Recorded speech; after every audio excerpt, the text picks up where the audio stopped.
Welcome to Casual Friday. Hi, I'm Roxanne Richardson, and this is my weekly Casual Friday podcast. In this week's podcast, I have a couple of tidbits. I have substantial progress on my recreation of an 1890s stocking.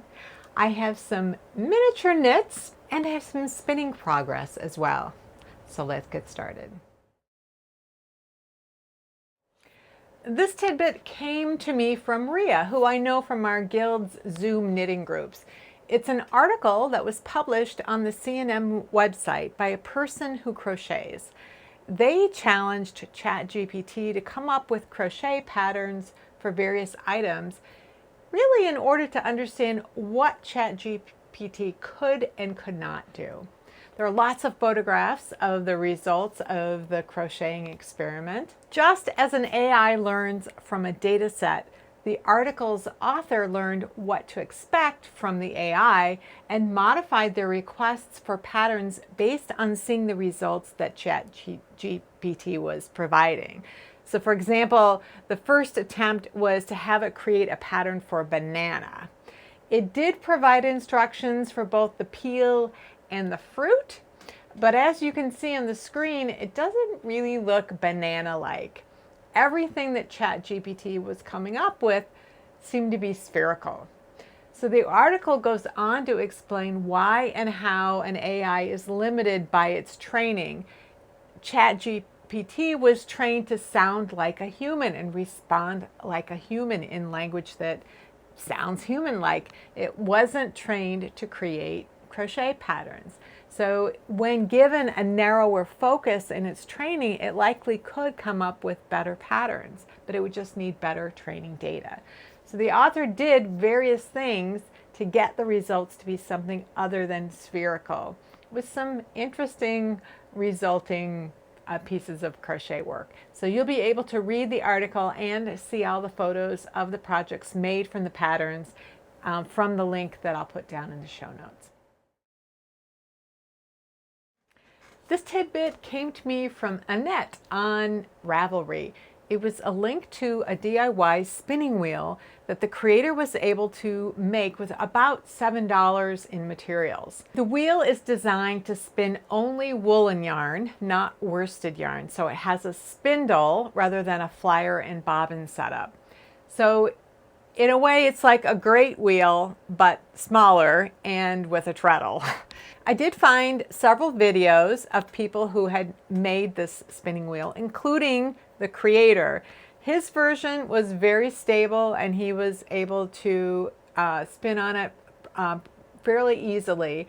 Other videos posted by people who have made the wheel using his plans have shown that their versions tended to be a little more wobbly. So I'm not sure if that's a reflection of the type of wood people chose or their relative talents as woodworkers or what exactly.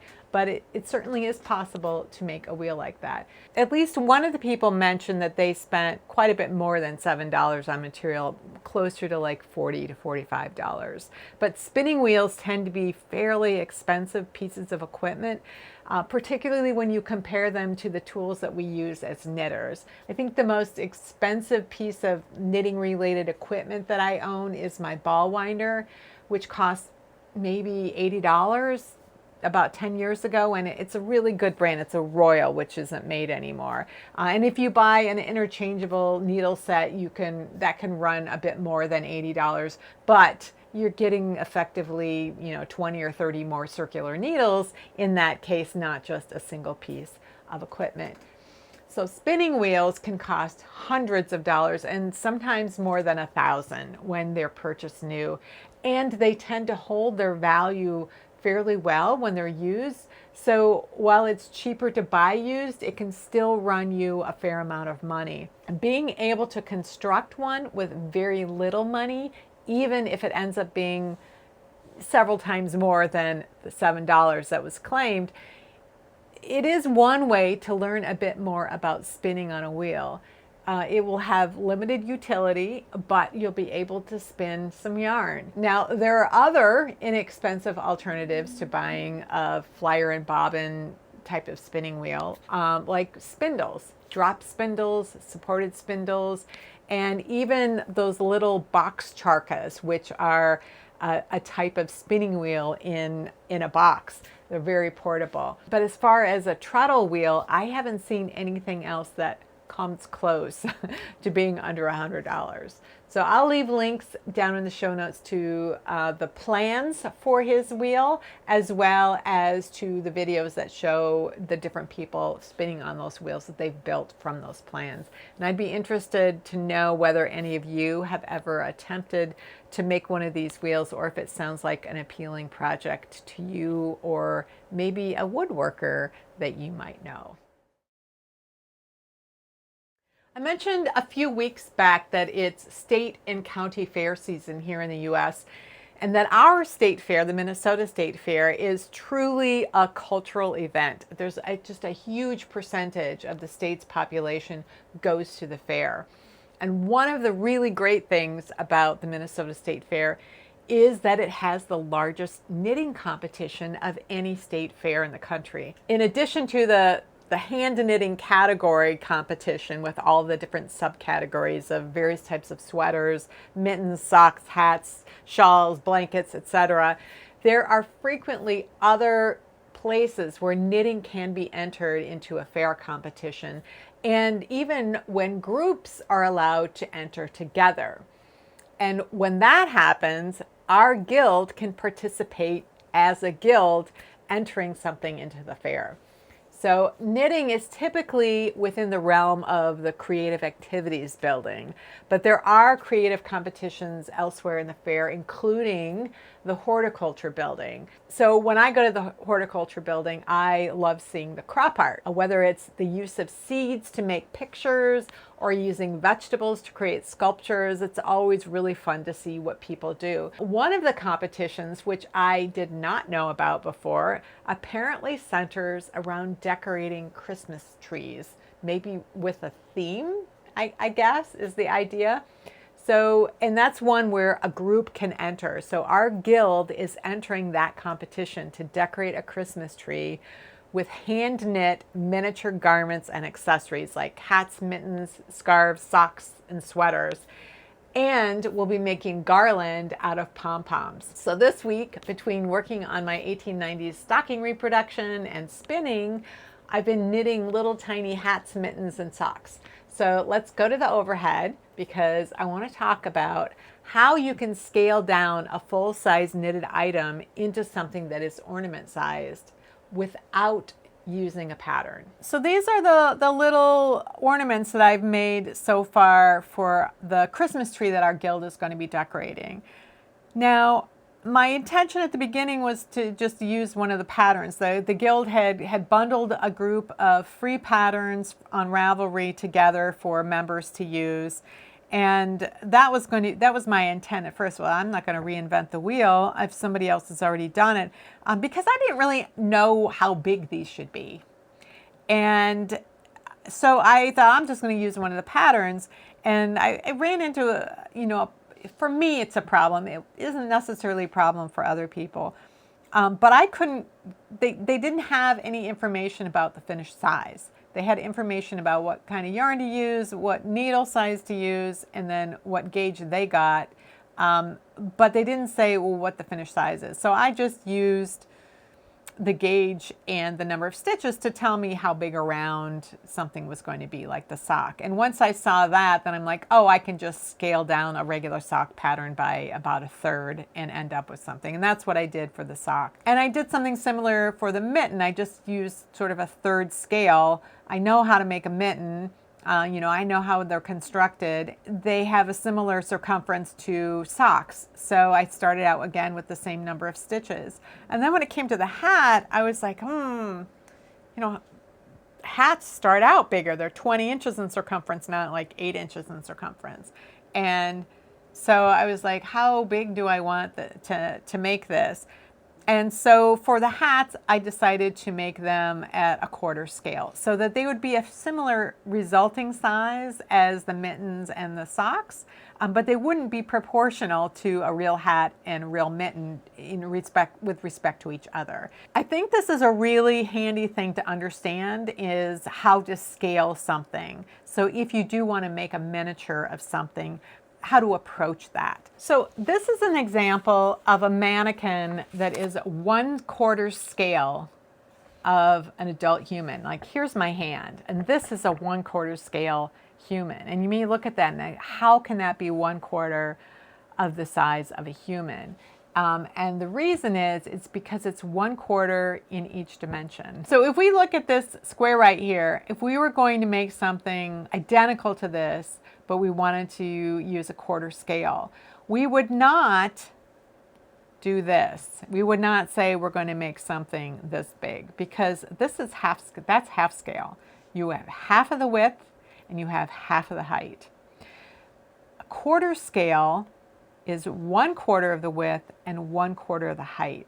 And so this square right here is 1/16 of this big square. It isn't 1/4 of that big square. And so that's how things get to be so tiny when you're talking about something on a 1/4 scale. So when you want to modify something like a hat, if we look at the dimensions of a regular adult hat, typically it's 20 inches in circumference and it is 8 inches long. Now, if you work in metric, it really doesn't matter because we're talking about relative differences. We're not talking about absolute. So if I wanted to make a hat a 1/4 scale, let me change the color here. 1/4 of 20 inches is 5 inches. So I'd make it 5 inches in circumference. And 1/4 of 8 inches is 2 inches. So the hat will be 5 inches in circumference, so 2.5 inches wide, and it will be 2 inches long. And that's going to give you something that's proportioned exactly like an actual life-size item. The next thing you have to look at is, how is the hat proportioned itself, like each of the parts. You have ribbing, you have the main body, and then you have the crown decreases. So I have done a video on how to knit a hat without a pattern that talks exactly about this. So if you have yarn in your stash and you have needles that are appropriate for that, and you're getting a particular gauge and you want to use that yarn to make a hat for a specific person, and you can't find a pattern that gives you your gauge or that's going to fit that person, it tells you how you can do that. Like, how you measure their head, how you decide how big around it is, and then how you proportion the different parts. So in general, and this goes on a spectrum, each of these parts, the ribbing is about 25% of the total length, and the crown is about 1/3, so 33%. In general, that's approximately how it works out. So if you have a 2-inch hat, 25% of that is 1/2 inch, and 33% is about 5/8, and that leaves 7/8 of an inch for the body. So you cast on the number of stitches that you need for 5 inches. You work the ribbing for 1/2 inch, you work the body for 7/8 of an inch, and then you figure out how many rows, by then you'll know your row gauge, how many rows you are going to have to work your crown decreases for that 5/8 of an inch. And you can make it 1/2 inch, you can make it 3/4 of an inch in order, for it to work out. That's fine. And then that's how you can get something that's proportioned correctly.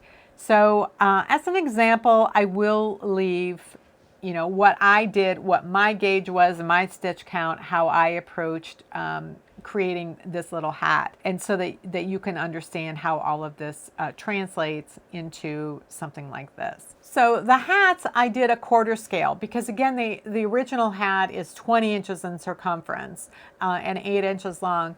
But for the sock and the mitten, I actually did about 1/3 scale. instead. And because I wanted them all to be about the same size in their results, I didn't want them to be proportional to each other as they would be in real life. So these are about 1/3 scale and these are a 1/4 scale. You know, I've knit enough socks and mittens to know how they're constructed, and how the different weird parts like the heel are constructed. And so it's fairly simple for me to do that.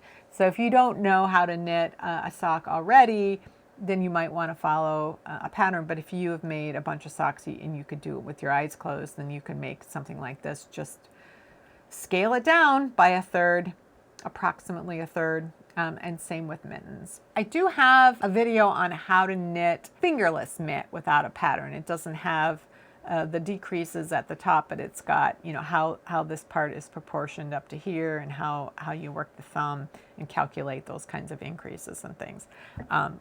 So those, you know, socks and mittens are a little bit more tricky. It is helpful to understand them ahead of time in order to scale them down, but hats are pretty simple. So I finished the knitting of my 1890s stocking reproduction. I'm not done yet. I still have to sew down the hem facing and figure out what sort of cord or ribbon I'm going to thread through that casing so that the stocking will stay up on the leg. And I also want to knit the top portion of the second stocking.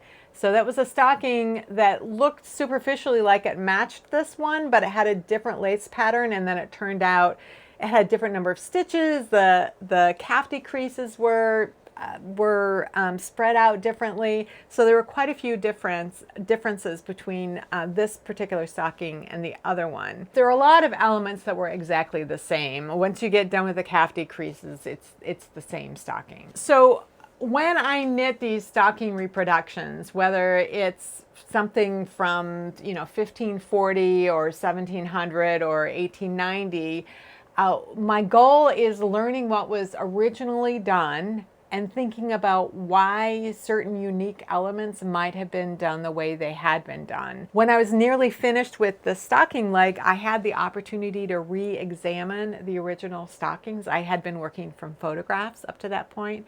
And I discovered there were several things that I had interpreted incorrectly the first time around.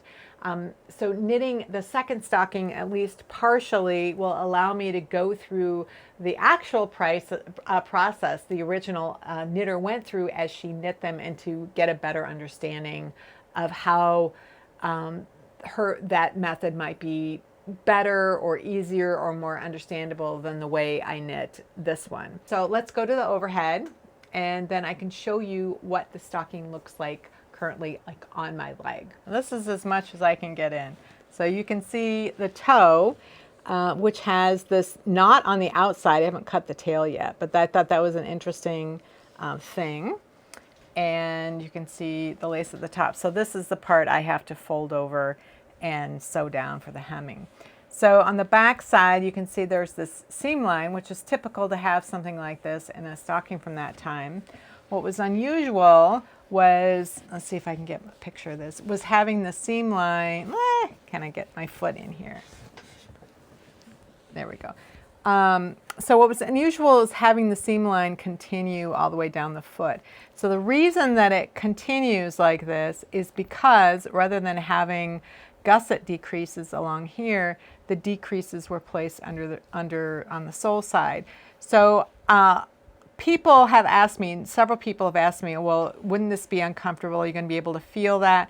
I was more concerned about the decreases, but I have a very high arch, so these decreases kind of go in that upslope right here. So maybe if you had flatter feet, you might feel that, or if you have like arch supports. But even if it's not a problem. And as far as the seam line goes, this is seed stitch. So all of this is knit, and then you'll have 2 stitches. One will be knit and one will be purled. And in the following round, the one that was knit is going to be purled, and one that was purled is going to be knit. So that means you have some stitches that have purl bumps facing the right side. Well, what's going to be on the inside? it's going to be a knit stitch, which is very flat. So if the purl bumps aren't bothering you on your sock, it seems unlikely that the knit stitch would. But again, you know, I have this arch that it doesn't, I mean, I just don't feel it. And the thing is, the original socks, you could not even see her heel because it had all been replaced with woven darning. So you have these patches of darning in different places. Those are going to be much more felt than something like the seam line. And keep in mind, when she knit her stockings, she was knitting at a finer gauge at 12 stitches per inch. It's 48 stitches over 10 centimeters. And I'm working at 9 stitches per inch, or 36 stitches. So she was knitting even tinier stitches that would be felt even less. But she did have a lot of thick woven darning all around the heel, and then some places on the toes and in various other parts of the foot. So that is the least of anyone's concern, I would think. So I will be doing this portion, at least probably about this much, of the other stocking, unless I just get carried away and for some reason want to make the entire pair. I'm not sure. But these are not, you know, something that I would intend to wear myself. So that's the current state. The other thing I need to decide is if I'm going to do what she did, which was to take little seed beads and make my initials in seed beads and sew them onto the stocking. I haven't decided if I'm going to do that or not. So let me know if you think I should do that. Let me know down in the comments. Tour de France and Tour de Fleece ended this past Sunday, but that was also the first day of Tour de Femmes, which is a women's cycling race, and therefore Tour de Fleece Femmes, which coincides with it, just as Tour de Fleece coincided with Tour de France. So I did not in any way get burned out on doing Tour de Fleece. So I have continued spinning or doing something spinning related every day. And as I mentioned last week, I finally fell in love with spinning during Tour de Fleece this year. After 5 years of very sporadic spinning, I finally got the bug. So let's go to the overhead and I'll show you a few of the things that I've been up to. During Tour de Fleece, I spun up a 2-ounce ball of roving that I got at Utopia in Wisconsin when they had their open house for their mill back in April. There was a woman from Leaf Livestock Company.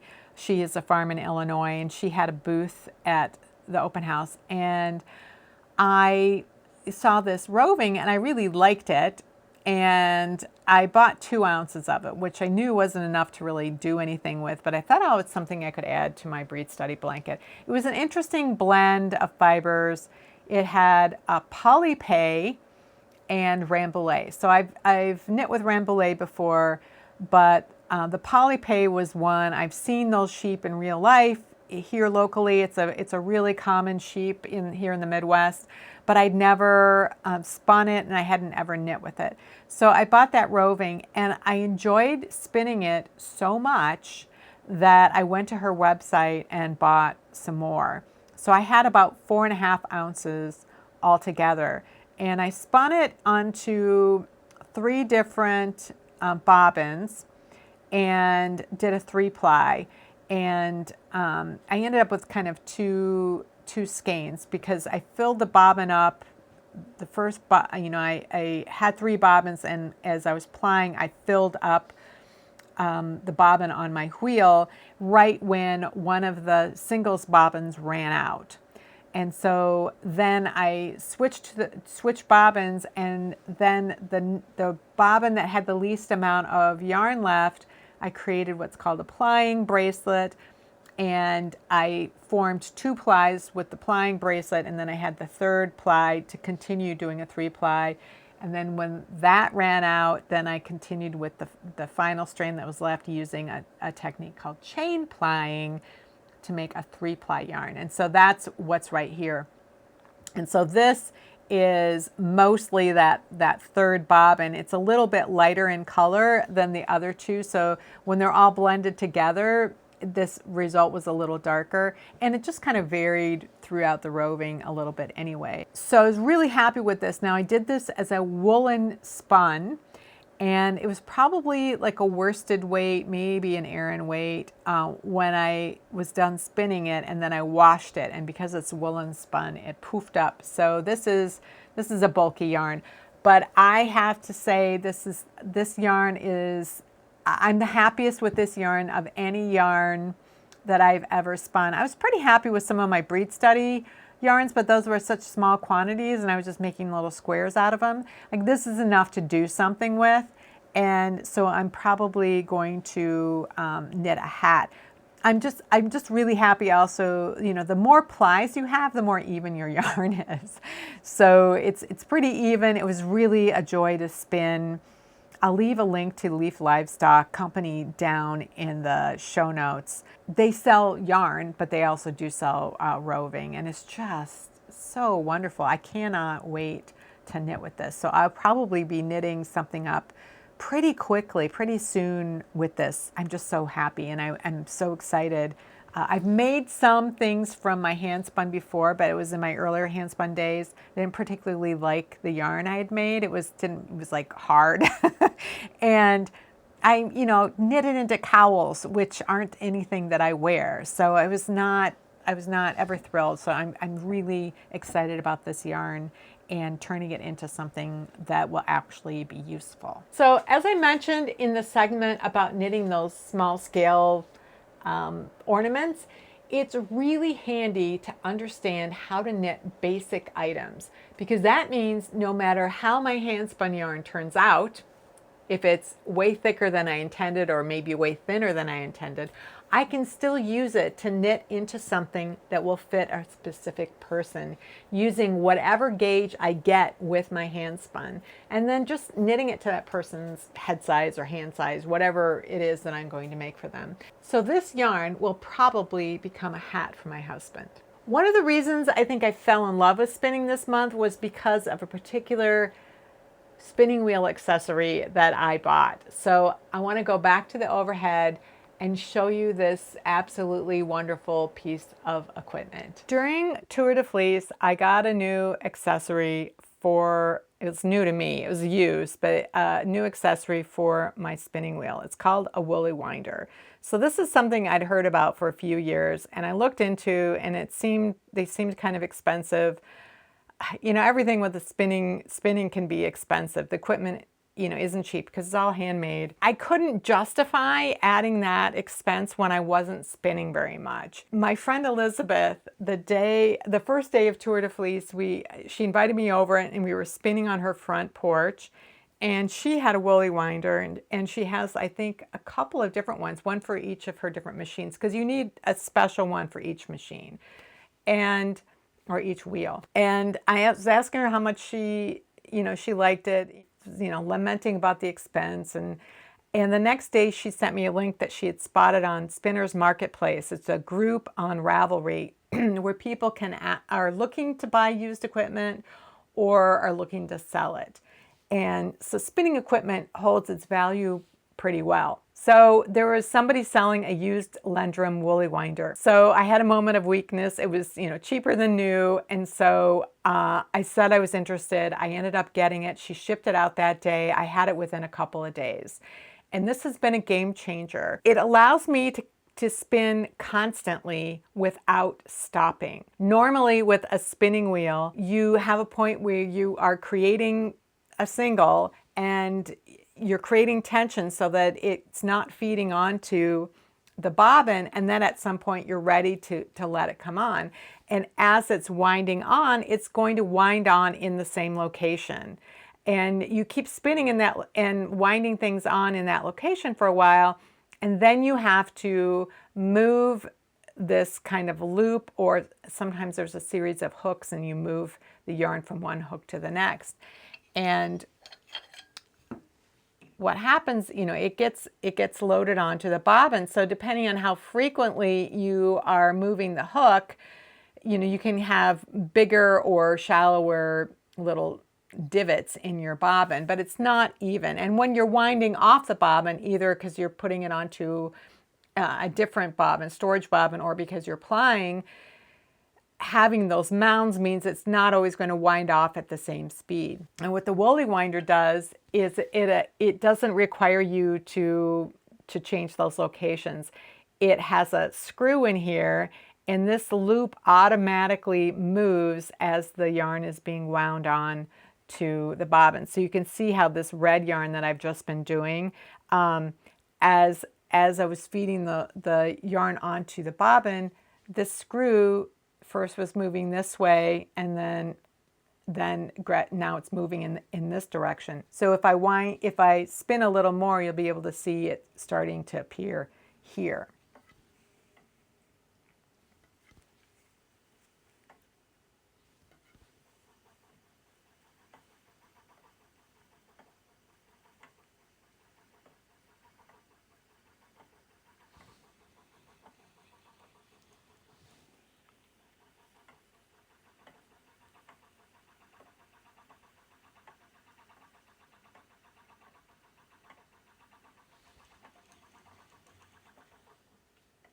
So now you can see that the screw has moved down here. So it's just going back and forth, back and forth.